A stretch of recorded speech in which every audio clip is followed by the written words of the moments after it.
All right, looks like we have everyone. So we're going to go ahead and get started. Thanks everyone for attending. As you can see, this is our powerful tax and retirement savings strategies for dentists. My name is Dave Clayman. I'm the CEO and co-founder of 12 Points. I've met a number of you on previous occasions. I'm joined today by Greg Phillips, corporate retirement plan specialist here at 12 Points. Greg, thanks for joining us. Absolutely. I hope everyone's doing well today and excited for the presentation here. I think we have some good material. So thanks for joining. What's more exciting than talking tax strategies? So a little bit about 12 Points here. So our mission, protecting plan fiduciaries and improving employee retirement outcomes.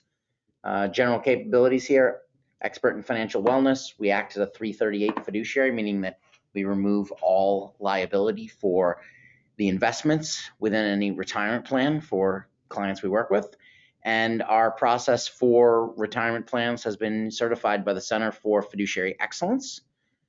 Our background overall, we have 85 corporate retirement plans right now under management, about 550 million, covering 5,500 participants, and we were established in 2014.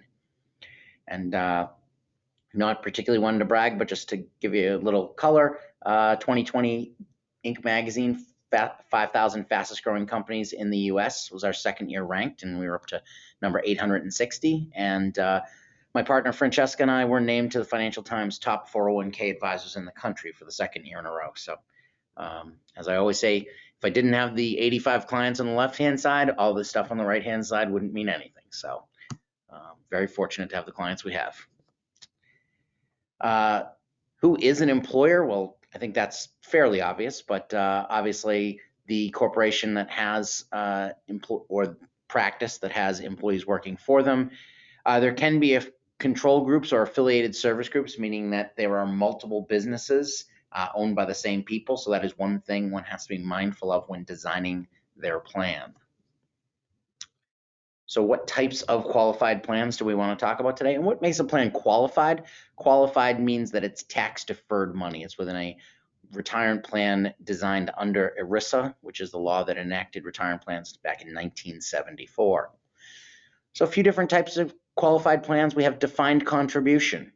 The other type we'll talk about, just to give you a preview, is defined benefit. So what's the difference? Well, previously, the most popular into the early 80s was the defined benefit plan. It was what most of us know as a pension plan. Those pension plans would say, why do they call it a defined benefit? Because you knew how much you were going to get out. The employer never knew exactly how much they were going to have to put in order for the employee to get their defined benefit. If the market went down, the employer would potentially have to put in more money than was originally planned. If the market went up, they would have to put in less.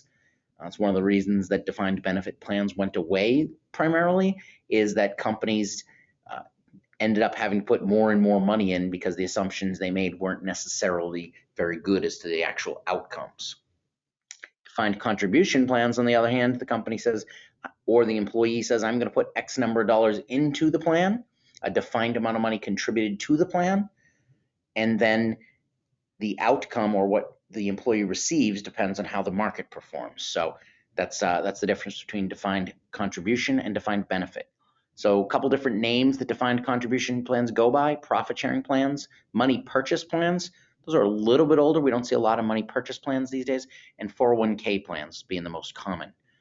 The individual contribution limit is the lesser of 100% of your compensation, or $57,000 in 2020. So that's your personal plus your employer contribution, because any individual can only put in $19,500 for themselves, and then another $6,500 as a catch-up if they're over the age of 50. So a total of $26,000 could potentially go in as an individual. So that other $31,000 would have to come from the company. And you do have individual account balances in most defined contribution plans. Every once in a while, we see a pooled plan. We don't really advise that. We run into a few of them on the dental side because they're older plans.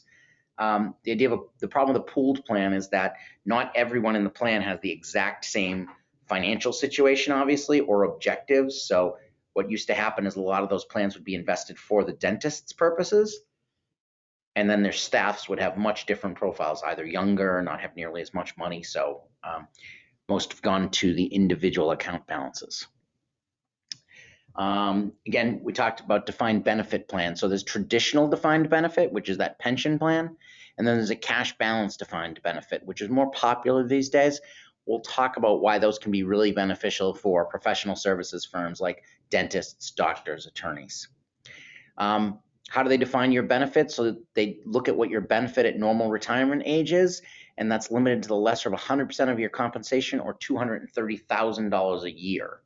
So it's a good way to benefit. So what you're designing the entire time is that you're going to be aiming to have a big enough balance that over your lifetime you can take out $230,000 a year. So that's how they define the maximum eligible contribution in any given year by projecting forward what that would look like. So profit sharing plans, that is a discretionary contribution for employees up to 25% of their eligible compensation. So if the practice is having a really good year, then you can put in up to 25% of your eligible compensation. There will be requirements for how much you'll have to put in for employees based on the design, and we'll talk about some different design nuances a little bit later in the deck. If you're having a really troubling year like 2020 was for many dental offices with the shutdown, with the extra expenses that we had to pay into for PPE and equipment, then the fact that it's discretionary allows you to not make that contribution in a given year and to just turn it off. So you do get some flexibility with a profit sharing plan.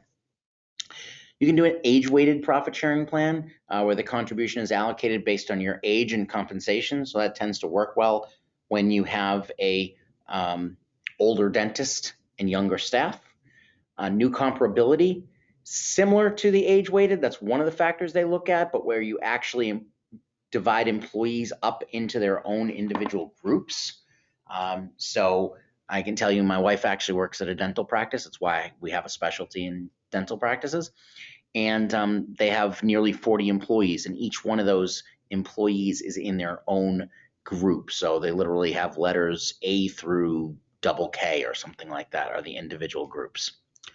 Then the 401k itself, it does allow employees to defer a portion of their own money for retirement, as I mentioned, that $19,500 for 2020. The money purchase plan, again, we don't see a lot of these anymore. They were very popular with doctors' offices back in the 80s and early 90s, but your contribution is stated as a fixed percentage of pay, 25% maximum of your pay. So again, those largely got replaced by SEP IRAs. But that's why you run across a money purchase plan only a couple of times a year, maybe. Let's talk a little bit about 401k plans. I should mention, if you have questions along the way, feel free to put them in the chat box, and we will be more than happy to answer them. So we have safe harbor 401k plans. There are two main requirements to satisfy the safe harbor rules. The first one option is that you can do an employer contribution of other 3% of pay for all non-highly compensated employees. So what that means is that this is called the safe harbor non-elective contribution usually. So you're contributing 3% of an employee's pay regardless of whether they choose to participate in the plan or not, or providing a matching contribution saying that to the employee, if you put in 3%, I'll put in 3%. And then 50% of the next two deferrals. So if they put in 3%, you give them 3. If they put in 4, you give them 3.5. If they put in 5, you give them 4. And that is the maximum you'll be committed to, is that 4%. So why would someone be willing to give 4% rather than 3? A couple of different reasons. One is those practices that are more paternalistic or maternalistic and want to make sure that their employees are getting ready for retirement, so they're willing to give them that extra percent. Number two is just attracting employees. Little easier these days, but in the past when the unemployment rate was so tight, we were seeing a lot of that. And then lastly, because it's not required if the employee doesn't choose to contribute. So you're making the employee have some skin in the game. The one thing to remember, that any money you put in as a safe harbor contribution, because it allows you to max out regardless of what your employees do, so that allows you to get your maximum contribution, those safe harbor contributions are 100% vested immediately. So the minute they get the money, it is theirs, whether they stay in the practice or not. Profit sharing contributions, you can put a vesting schedule on them. Catch-up contributions, so any participant who attains age 50 at any time during the plan year, they could put in $6,000 as of 2019. So obviously that number is already up to $6,500 for 2020 and will increase to $7,000 for 2021. Those amounts do not count towards any of your testing requirements. So if you were not running a safe harbor plan and you needed to have a reasonable spread between the amount you contribute and your employees contribute, then the amount you contribute does not include any catch-up contributions for the year. So here's a good look. A lot of people will say, oh, running a 401k plan can be so expensive and I don't need an administrator. They're a couple of $1,000s more and I can do it without them. It's just simple math. Well, here's where a plan can be complicated. So what we're looking at here are the the 4 different options as to calculating the maximum available contribution. So we have a practice here where owner 1 is 54 years old, owner 2 is 36 years old, then they have 4 employees, a 59-year-old, a 52-year-old, a 43-year-old, and a 38-year-old. So what you can see is there's not a lot of spread for owner 1, and owner 2 is actually younger than all the other employees. So weighting based on age is probably not going to work exceptionally well. So what we see here is in the traditional profit sharing scenario, the owners can each put away $56,000. Then the employees each put in their they put in $6,000 for their employees. So that's another $24,000. So the total contribution from the owners is $136,000, 82% of which goes to the 2 owners. Under the integrated with Social Security scenario, you see a very similar $112 for the owners, but then the employees get $20,406 for a total contribution of $132 from the practice. Now the percentage that's gone to the employers goes up though to 84.5%. The age weighted, as I mentioned, not necessarily going to work very well. Poor owner number 2, because of his or her age and the amount of years they have to retirement, their contribution drops to just $12,895. Owner 1 still gets their $56,000 in. The employees need to get $18,191, so that does go down quite a bit. So total contribution from the practice is just $87,087, but now only 79% goes to the owners. And then lastly, the new comparability, where everyone is in their own class. The 2 owners get back up to $56,000 apiece, but we owe $28,000 to employees 1 through 4. Total contribution of $140,000 for the practice, where again, just less than 80% goes to the owners. So if the goal of the plan design is to maximize the amount that goes to owners and minimize what goes to others, Social Security integrated would be your best choice in this design. But what happens if we change the age for owner number 2 from 36 up to 49 and add a younger employee number 4? Well, now you'll see no longer is integrated the best choice for that, but new comparability shoots up the chart where you still get $112,000 for your owners, but you only have to contribute $6,000 total for the 4 employees. Total firm contribution of $118,000, nearly 95% of it, which goes to the owners. So you went from a scenario with the employees getting 15% of the money and total contribution of $132 to a scenario here based on age where the total contribution is only $118,000 and 95% of it goes to the owners. So this is where the value of an administrator or someone looking at your individual plan design can become so powerful. Now we get into where you can really put away a lot of money, especially with the likelihood of taxes being raised in future years because of both our deficit and the incoming administration. We want to look more at the defined benefit plans. So what are the advantages? They favor older business owners, so again, age does become important. You potentially get a larger contribution than with a defined contribution plan. Investment performance does not affect the ultimate benefit payout. As I said in the beginning, you're defining the benefit, so we know how much you're going to get out of it. And you can have the 401k and limited profit sharing contribution in conjunction with the DB plan. What are the disadvantages? Unlike that profit share flexibility I mentioned earlier, you do have a required contribution here. You get a little less flexibility, again, due to those required contributions. Investment performance does affect deductible contribution. So if the plan does really well, you may actually be able to put in less in a given year.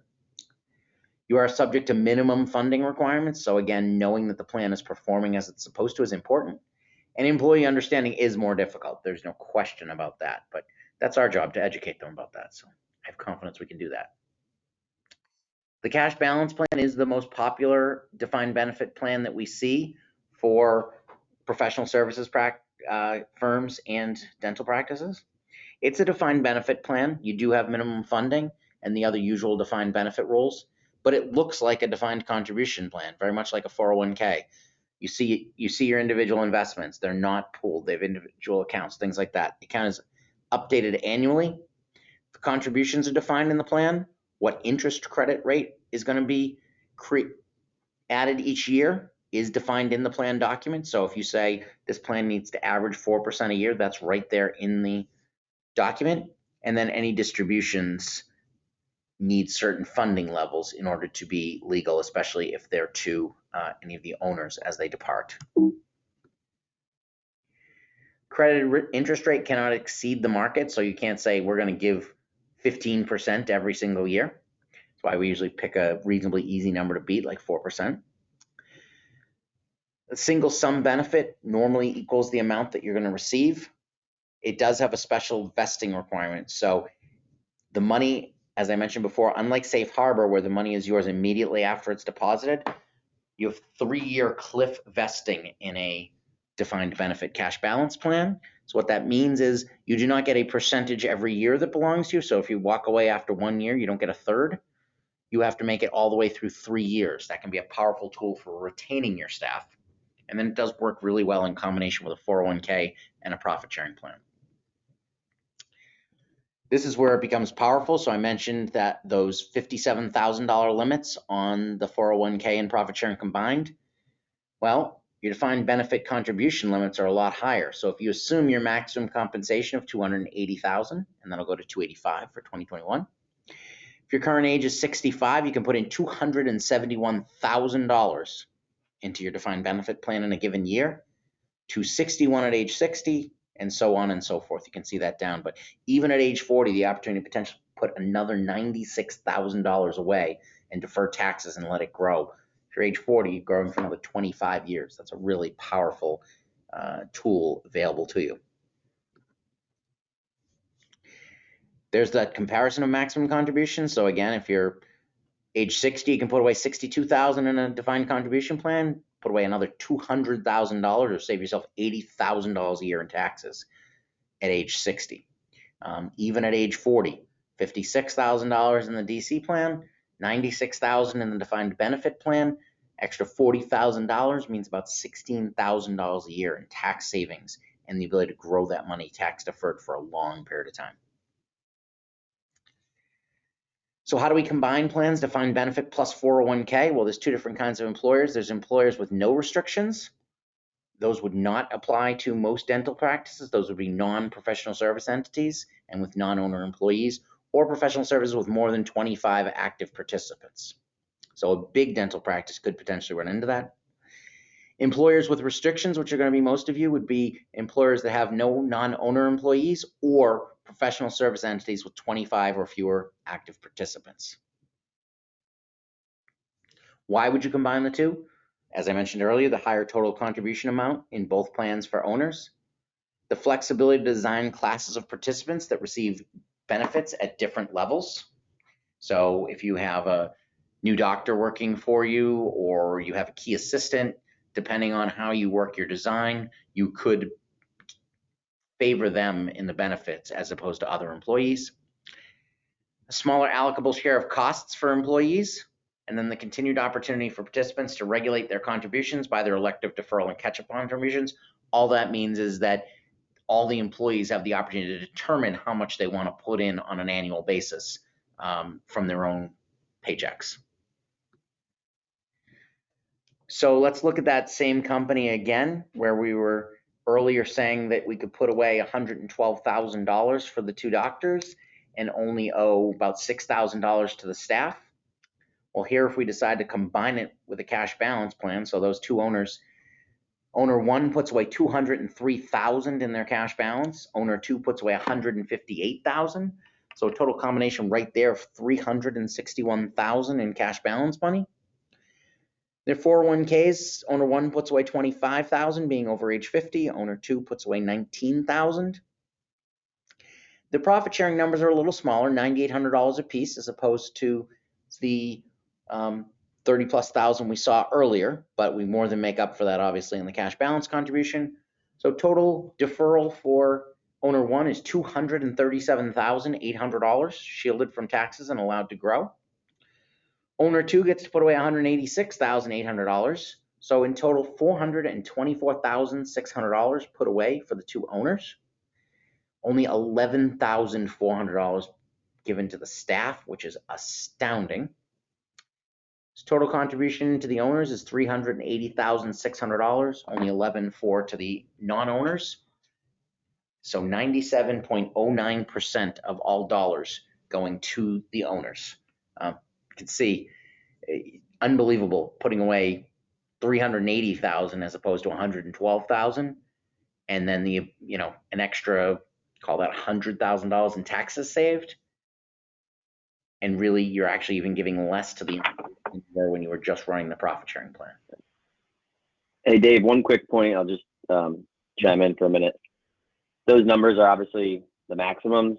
Mm-hmm. With the cash balance and the profit sharing. This can be scaled down to, what's appropriate for a given practice and owner. Of course, right. Absolutely.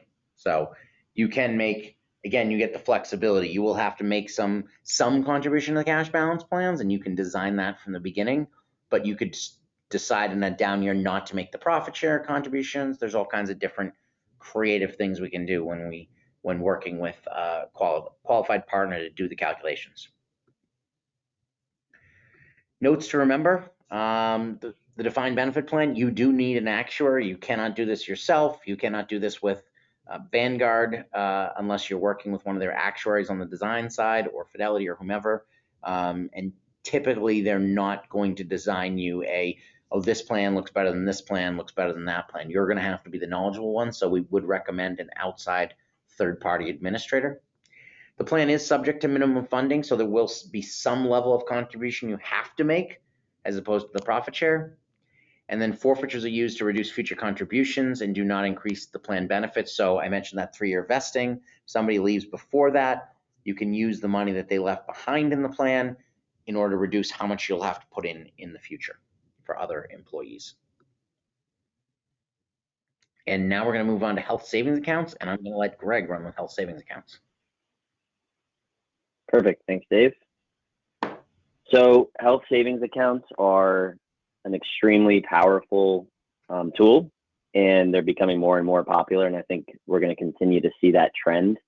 I've actually heard them recently called the new or the future new 401k plan. So it can be a great retirement savings tool. Many people get confused between HSA, FSA. HSA, you can actually let your money grow and invest it, and you don't have to use it at the end of each year like an FSA. And we can talk a little bit more about that, but that's really the best way to use one oftentimes, and not using the money for health expenses. So as you see there on the slide, it's a spending and savings account, as I alluded to. You have that investment earning potential. So similar to a 401k, you can invest in funds and let the money grow for you. Where it's even better than a 401k is what you see on that next bullet point there. It's a triple tax advantage.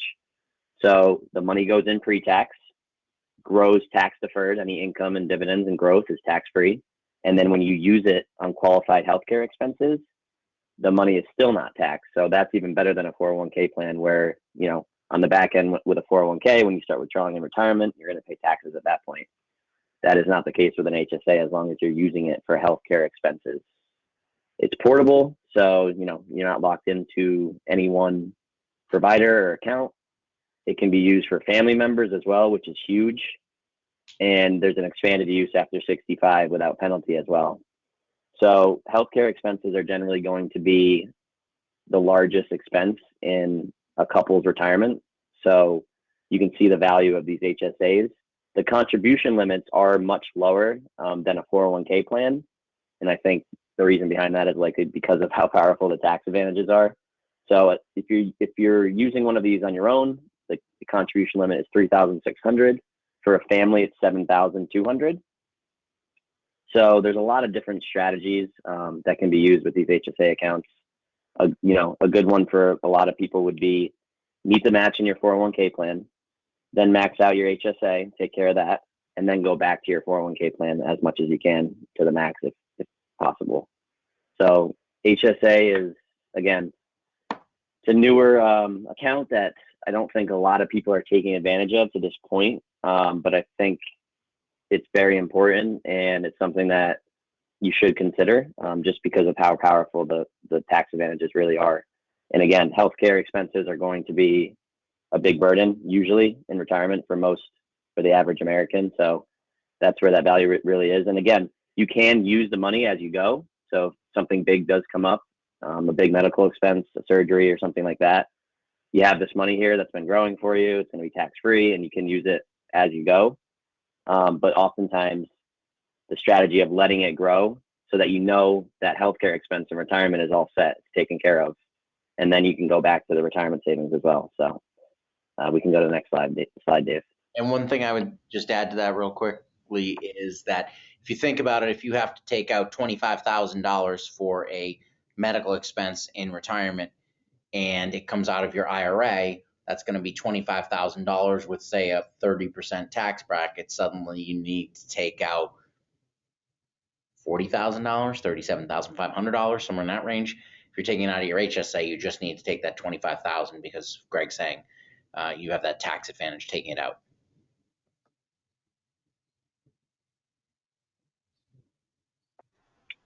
So we've been talking about a little bit of this, but how HSAs can cushion the blow during emergencies.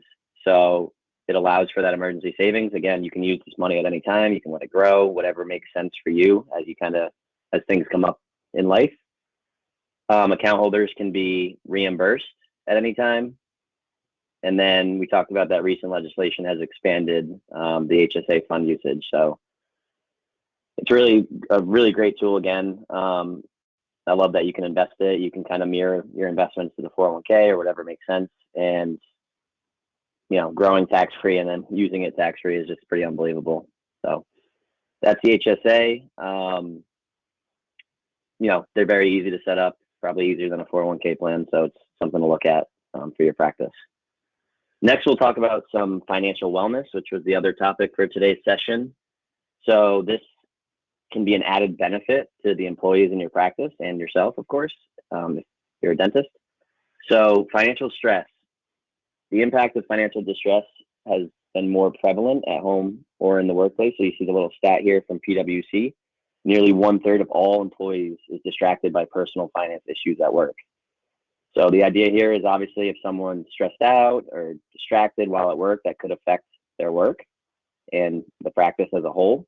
So financial wellness, I'm sure you've been hearing that term more. It's becoming really its own benefit. That's how companies are starting to look at this. So you have your healthcare insurance, you have 401k, and the other benefits. Financial wellness can really be its own benefit here and kind of offered that way to employees. And again, this can help with retaining employees, attracting employees, and really just having employees feel better about where they're at in their finances, which in turn should make them more productive, really.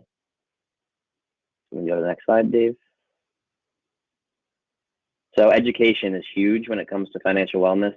People often think about benefits and financial assets separated when really you need to have the conversation of everything together. So this goes back to the HSA and the 401k and the FSA. Where does my next dollar go, and how does that work for me in the future? And what's the next best step for me? So those are things that employers are, bringing in experts and third parties to assist their employees with this because it's super important. So education, again, creates that financial wellness. That's the end goal, is having financially well employees and feeling good about where they're at. So again, education, that's what we do a lot of. We, sit down with employees one-on-one. We'll do group sessions. If a company has something certain that bothers a lot of their demographic, we can speak to that and, try to help where we can in people's financial lives. So here we see some ways employers can support their people, which we're talking about here a little bit: communicating frequently, authentically, and transparently, providing financial education and training, and offering a holistic financial wellness program. So again, a big part of it is bringing all those benefits together to make sure an employee is doing the best thing for them, having a one-on-one conversation with somebody, giving them a better understanding of where they're at and kind of next best steps.